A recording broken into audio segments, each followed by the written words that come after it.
O novo valor de R$ 1.518 fixado pelo governo federal teve um reajuste de 7,5% e tem mudanças no limite de ganho. Para explicar melhor sobre isso, o que isso representa e como os trabalhadores brasileiros precisam se organizar na aplicação desse dinheiro, vamos conversar agora com o economista Fernando Galvão. Muito obrigada aqui pela sua presença, um assunto muito importante, início do ano, né? Muita expectativa. Acabamos de mostrar aí, né, a expectativa da administração, a nova administração aqui de Teresina, porque querendo ou não, causa impactos também, né, devido ao cenário que nós encontramos hoje, né, na nossa capital.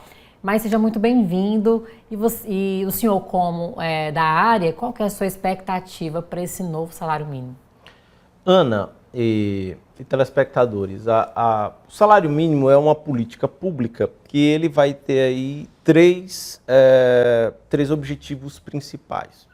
Um primeiro é aquecer o mercado de consumo, né? Com mais grana injetada na economia, você tem mais fluxos de vendas, de compras, isso ajuda a ativar a economia. Um segundo ponto é combater a desigualdade social e um terceiro a fome.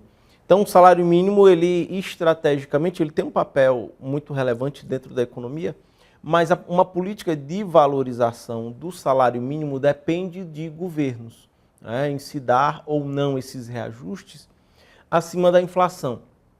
Porque um outro ponto importante para falar de salário mínimo é falar de inflação. A inflação é uma alta generalizada nos preços das coisas. Ela come o poder de compra do salário mínimo.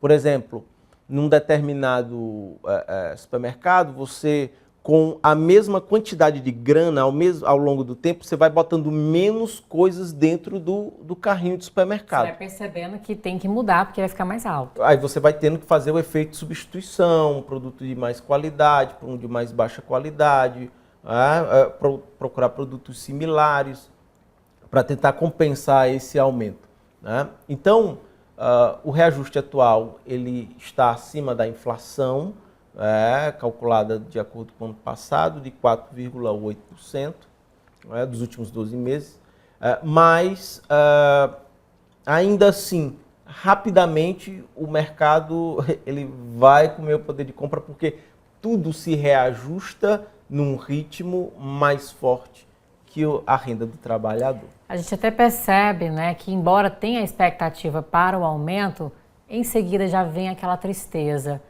Do que adianta aumentar se tudo vai aumentar também? Então, na sua visão, esse aumento ele vai prejudicar individualmente e na economia? Qual será o impacto?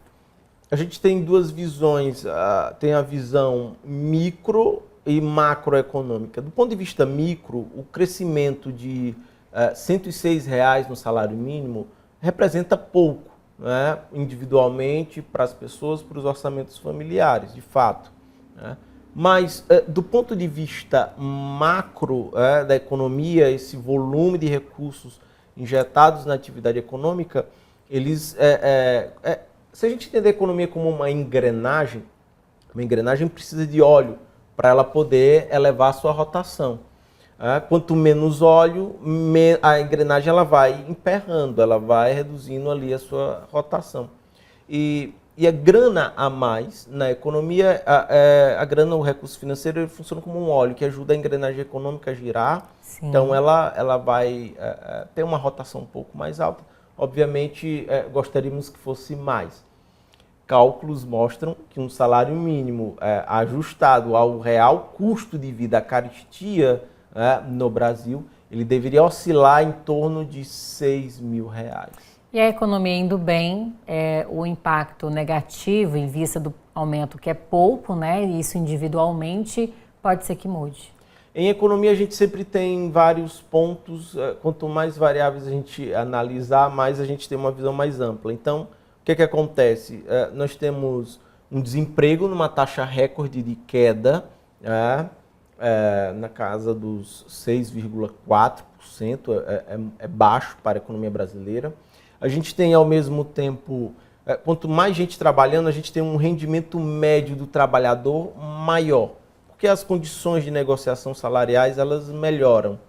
Então você tem um rendimento médio maior na economia, a gente está tendo aí crescimento econômico estimado para mais de 3% da atividade econômica, são números bons. Agora, esse aquecimento da economia, ele naturalmente gera, Ana, um pouquinho de inflação, 4,8%, há perspectivas de talvez ela suba um pouco mais, mas se aquece a atividade econômica, é natural que também haja um aumento nos preços, e esse aumento da inflação, ele não é algo assustador, é algo que pode ser calibrado através das políticas econômicas e monetárias. Dá para controlar, não? Nós estamos longe dos 2 dígitos de inflação. Então, a gente vai ter aí um ano de 2025 que não está previsto recessão, pode ter uma desaceleração da atividade econômica. Um ponto negativo que a gente tem é o juro alto, porque o juro alto ele encarece empréstimos, financiamentos, investimento produtivo, e isso pode, de certa forma, reduzir o nosso ritmo de atividade econômica. Porque, Ana, quanto mais crescimento econômico, mais oportunidades econômicas e sociais as pessoas têm para que a gente consiga melhorar a qualidade de vida. Essa é a expectativa da administração nova que já assumiu, na verdade, né, de dar uma educação, uma saúde de qualidade. Isso também vai ajudar. Isso amortece muito o impacto, Ana, porque em Teresina, como o professor Ricardo Arraes acabou de mencionar na matéria, ela piorou muito nos últimos 4 anos os serviços públicos, e eles amortecem o impacto dos orçamentos das pessoas na cidade. Na medida que você tem um sistema de saúde que responde às necessidades das pessoas, você tem um sistema educacional que oferece serviços para as pessoas. Então você amortece o impacto, a necessidade de você precisar pagar por serviços públicos. E isso se torna muito importante. Foi muito comum a gente ver falta de medicamentos e de vacinas na rede de saúde pública. Se você for pagar privado, é caro. Falta de vagas por exemplo, e vi isso muito de perto, nas creches escolares. Você vai pagar, é caro.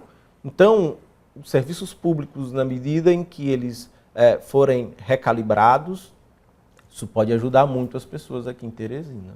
Para finalizar, uma dica para esses trabalhadores aplicarem esse novo salário mínimo. Qual que é a dica para que não sintam tanto assim o aumento dos preços que consequentemente vão acontecer? Ana, geralmente o padrão do orçamento do brasileiro é rendimento mais dívidas, né?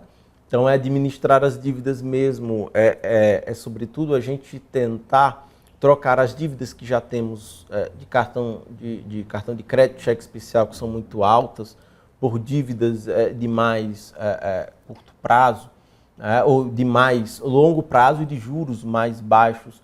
Essa seria uma perspectiva. É a gente administrar, de fato, as dívidas, né, de forma sustentável. Agora, a gente acaba dependendo, os trabalhadores, Ana, de uma performance da atividade econômica. O Brasil ele precisa de um plano de desenvolvimento que integre a dimensão federal, estadual, municipal. A gente precisa ter um plano de país que, de fato, esteja calibrado para o crescimento econômico, porque aí a gente vai ter isso transbordando na vida das pessoas. A gente até está começando a ter uma performance econômica melhor, mas existem pressões de mercado e uma especulação muito forte que tentam, que são contrários a esses caminhos. Um exemplo disso a gente vê no preço do dólar. A especulação que fazem com o dólar, jogando ele para mais de R$6, encarecem produtos vindos das importações, isso puxa a inflação mais para cima e acaba comendo o poder de compra do reajuste de salário mínimo que nós tivemos. Que 2025 seja maravilhoso na economia, né? Porque aí todo mundo vai ter qualidade em outras áreas da vida, porque é muito importante. E eu gostaria de agradecer a sua participação, que foi muito importante também para a gente, todo mundo está assistindo, né? E esperamos aí uma economia maravilhosa para todo o país. Essa é a expectativa. Quando a gente tem boas expectativas, a gente traz o futuro para o presente. Se o empresário ele tem uma boa expectativa futura, ele investe agora. Ele não vai, se a gente tem uma boa expectativa de economia agora para o consumo, a gente não vai esperar o consumo lá, a gente traz ele para cá. E isso acaba estimulando a atividade econômica. Mais uma vez, muito obrigada aqui pela sua presença e volte mais vezes.